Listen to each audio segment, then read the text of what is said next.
What's up, guys? Welcome to the Stats Free Sports channel. Let's get right into it. Here to bring you an NFL draft prediction video on Dalton Kincaid. I believe he'll be selected number 16 overall by the Washington Commanders. Now let's discuss why. So it is draft week. It is draft week. I'm ready. I'm gonna start releasing this video is my first one. I'm gonna start releasing my draft predictions. Well, no, I did a couple last week. Yeah, so that's a little lie, but I'm gonna release the rest of them that I have in the tuck. So in total, I have about 8 players, 8 fits I'm confident in. That don't mean they'll happen. No, it definitely doesn't mean that. But doing the research, doing the work, watching the film, trying to look at coaches and coordinators' tendencies and what they like and what the team needs. I have about 8 players I'm confident in. I don't really like to do mock drafts. I did a couple last year. That's not really my thing, honestly. I like to do just personal picks, one or two here and there, or like I said, I have about 8 this year. But no, a good handful or two. I can't. Not can't, but I just don't. I don't like doing the full thing, all 32 with the trades and everything going around. So, and also normally I don't do the pick number. Like I said in the intro for this video, number 16 like I did a video last week, late last week on Tyree Wilson. That's actually my first prediction video. Tyree Wilson going to the Texans, and I didn't do number 2 overall pick. I just said in general because I think the Texans could trade down. So you never know. I want to count for trades and everything. But with this situation here, I said number 16. I don't know if the Commanders will trade up. There's a little small rumor here or there about them trading up, but I highly doubt it. I think they stay put and get what they get. Finished off his career at Utah and had a good career, man. Super athletic, not super athletic. I take it back. He's athletic. Super athletic goes to Washington from Georgia, but he's athletic. Reminds you of a guy. Zach Ertz, Travis Kelce, around he's around the same build of those guys, 6'4", 245. Those two mentioned, the two Pro Bowlers and future Hall of Famers, Kelce and Ertz. They're 6'5", 250, or at least they're listed that. So he's right around the same build as those guys, around the same athleticism also. I would lean towards Ertz. Ertz is athletic too, don't get it twisted, but I think Kelce has a little more shake and bake to him, a little more athleticism to him. That's why I like to give him more Ertz than Kelce, but he's around that same range. And then you have a new offensive coordinator who needs to prove himself, in my opinion, in Eric Bieniemy. I was first on the bandwagon this offseason saying, hey, Eric Bieniemy, I said it during the playoffs, Eric Bieniemy will not be with the Chiefs after this season. It just made too much sense, with him not getting another head coaching look. I think he needs to prove himself, go to another team, do his own thing, employ his own system, because there was so much talk about, hey, is he running the plays in Kansas City? Most people said no, and obviously it's Andy Reid's job, so he's doing play calling and all that stuff. So people kind of question, what does Eric Bieniemy do? What's his scheme? How does he like to run things? So we're gonna see this year. And I think, having Kelce all those years, having a young quarterback with the Commanders right now, and Sam Howell, who's projected to be the number 1 starter, it fits to have a guy like Kincaid perfectly. And honestly, I rank the Commanders probably number 2 worst tight end group from last season. I had the Texans at number 1. I love O.J. Howard, but he really couldn't carry that group. That group last year was terrible, and the Commanders are right around the same level. Logan Thomas, who I love. I'm a VTech fan. I'm a VTech guy from the area. Love Logan Thomas. Had a down year last year. John Bates, Cole Turner, Amani Rogers, all of them together combined around right at like 490 some yards. And if I'm not mistaken, Logan Thomas had about 320 of those.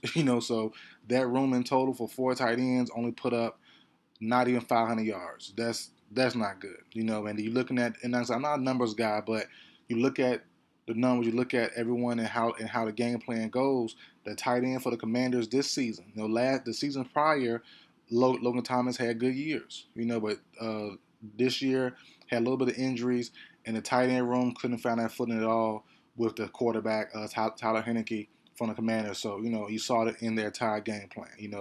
So I think this year, Airbnb changes that. He comes from a system where you have the tight end being the number one guy. I'm not saying Kincaid will be Kelsey or he'll be the number one guy, but he'll be a good guy to have in that position when it's time to go there. On the outside, you have Terry McLaurin, you have Jahan Dotson, Curtis Samuels, all those guys, great, decent O line, cool. But the tight end room is struggling, and I think Kincaid fits what Bieniemy wants to do. And I think it's kind of funny how the draft works. All this year prior to the combine and the playoffs starting, it was no brainer about Mayers from Notre Dame being the number one guy.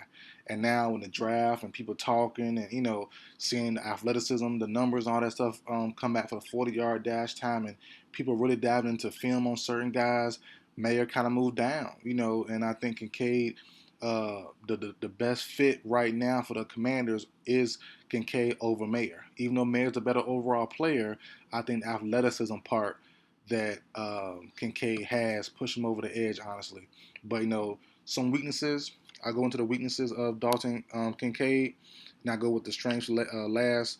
The weaknesses, flat out, first thing, he's a liability as a run blocker. Excuse me, no question about it. He's not a good run blocker at all. He's going to be brought in literally to be a big pass catcher, a big slot guy at certain points.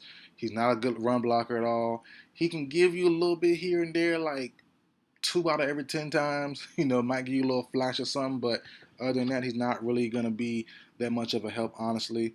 Also, physical defenders are able to slow him down. So that's a tough part there. You get a guy, let's say, for example, Chauncey Gardner-Johnson. He's in the slot against a big guy like him playing press.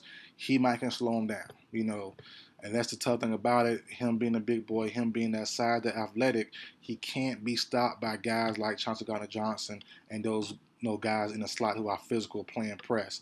But it does happen, and hopefully, the Commanders can get him in a good spot and teach him as well to not let that slow him down. So those are 2 major things I don't like about his game: liability as a run blocker, and physical defenders can slow him down and get him off get him off track of his route. That's 2 main things I don't like. One more thing. Well, I'll go to the strengths. That's it for the weaknesses. Those 2 major ones that I really care about. And the strengths, I'll give you 2 major ones there. He's a fluid athlete with an impressive catch radius. As I said, 6'4", 245. He gets down the field fast. He moves good. Catch radius is great. And also, another thing I love about him as well is he gets into his routes with good initial burst. He's not one of them bigger, slow guys. He gains up speed like Jason Witten as time, as the route goes on. He's from the get go. He's not super fast, great first step, but he gives you good enough to where, hey, you got to respect him. You got to try to jam him, slow him down. If not, he might blow by you. And so yeah, he's not quite in the Kyle Pitts super slot, super unicorn type level athleticism, but he's definitely in the range. As I said earlier, Kelsey, Zach Ertz, good athleticism, can make it, can beat you off the punch early on, and then you kind of stuck. You gotta press into him early on. If not, if you let him get into his route clean, he could burn you. And he's a good route runner, so he's not crisp, but he's pretty good. He definitely can leave you in the dirt and create some space. And that's something as well. I want to point out too about creating space, something that kind of pushing him over the edge. Also over a guy like Mayer from Notre Dame. He's good, better all around, can give you inline blocking, can give you some releasing and go outside and catch the ball as well. But his space creation is kind of tough for Mayer. He can't really get loose. He can't really get a step on guys. There's going to be a lot of possession catches, a lot of tough catches for a guy like Mayer. That's kind of tough, And I think and I have a video on him coming. I'm not going to go too much on him, but I have a place for him to go to. I'll touch on later. But yeah, for right now, Kincaid to the Commanders to me make the most sense. Airbnb might see a little Kelsey in him, like, hey, okay, you're not Kelsey opposite, but you definitely can give you that kind of feel for this Commander squad. That to me, their roster isn't bad.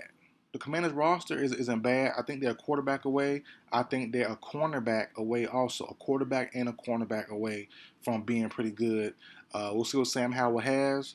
And speaking of cornerback, one I was struggling with for them to go with was Joey Porter Jr. That was my second option here behind Dalton Kincaid. I thought Joey Porter Jr. would be a great fit, a great outside cornerback for the Commanders, but I just have him going somewhere else. I'll get into that later as well in a different video. I have a prediction for him, honestly, but as of right now, I think Kincaid goes here, but Joey Porter Jr. was definitely a second thought, a real tough second option, I meant to say, for this team here because they struggled with corner a little bit. They had William Jackson here last year, ended up leaving. They have Kendall Fuller still, but right now they have Benjamin at the other corner, at the other boundary corner spot. I would love to see Joy Porter here, but I think Kincaid fits the bill a little bit more. They can find a big corner later on throughout this draft process. There's a couple I like as well that should be like second, third rounder. So I think that could be an option there. So that's it for video, guys. I think Kincaid goes number 16 to the Commanders. If not Kincaid, I like Joy Porter, but I'm going to stick with Kincaid. I think Airbnb sees a little Travis Kelce in him. Athletic tight end, similar size, can help open up the game for a young quarterback if Sam Howell is indeed the starter for the team. So that's it for the video, guys. Like, share, comment, subscribe. I will see you guys next time.